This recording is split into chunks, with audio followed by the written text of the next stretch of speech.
Buenos días, soy José Abreu, el autor de los libros Colombia, un caso de reingeniería, Colombia mejor. Hoy quiero compartir un tema con ustedes que me preocupa mucho, sobre todo en miras a la próxima reforma tributaria. Se habla mucho de que Colombia es un país que, con relación a otros países, la clase media tiene una carga impositiva más baja. Eso es cierto en teoría, pero en la práctica hay algunas cosas que debemos tener en cuenta.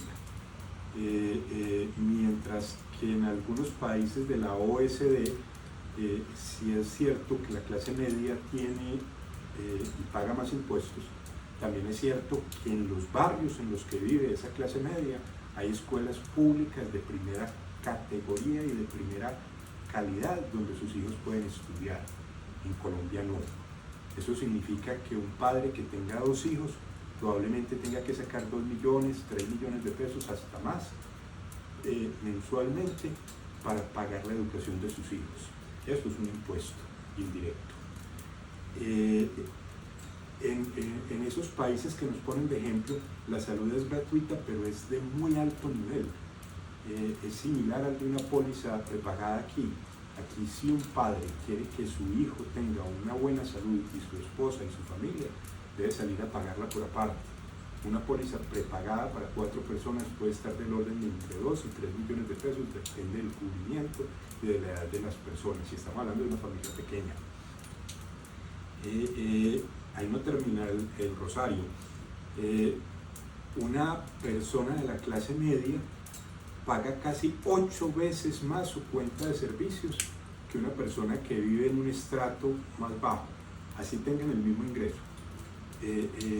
La distribución por estratos es uno de los errores más grandes que se ha cometido en Colombia, porque da por hecho que por tú vivir en determinado barrio eres pobre, cuando esa no puede ser la razón de la medida. Antes, al contrario, la razón, el Estado debe tratar de que los barrios mejoren, de que tengan más servicios, de que sean más seguros, y así el Estado recaude más impuestos. Eso es algo que funciona en todos los países desarrollados, y aquí no. Aquí tenemos la mentalidad de que hay que clavársela pues a los ricos, entre comillas. Uno de estos ricos, entre comillas, paga hasta 14 o 15 veces más impuesto predial, incluso si lo volvemos proporcional al valor de la vivienda real y comercial. Entonces se han vuelto, nos hemos convertido en digamos, esa clase media está cargando con el resto del país, paga más impuestos por sus planes de celular. En general, como no anda en moto, sino anda en carro, tiene que pagar todos los peajes para ir a cualquier parte del país. Como la situación de inseguridad es baja en muchas partes, tiene que movilizarse vía aérea. Como hay tantos hurtos, los edificios deben tener portero y se pagan administraciones costosísimas, que en muchos casos implican pagar jornadas de 3 personas de un vigilante para que haya cierto grado de seguridad. O sea que cuando hablemos de clase media tenemos que mirar todo el contexto, no solamente los impuestos que pagan, sino todos los impuestos indirectos y los beneficios que dejan de recibir. La clase media paga 4 por 1000 cada que hace una transacción en el banco. Los que no están bancarizados no lo hacen. Entonces, las normas del país, el país se diseñó pensando en que hay un grupo de personas que son más inteligentes y otros que son más tontos, y que a los tontos hay que darles todo así servido. Y tenemos que acabar con esa mentalidad. Tenemos que hacer como hacían, por ejemplo, los incas. Todos pagaban impuestos, inclusive los más pobres pagaban menos impuestos, pero también la redistribución de esos impuestos era más pareja.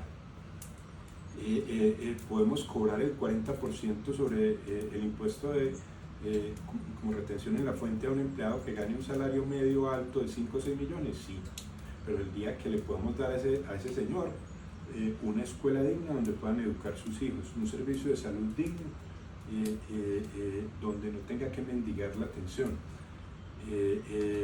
porque nos estamos acostumbrando a crear una diferencia de clases que es enfermiza.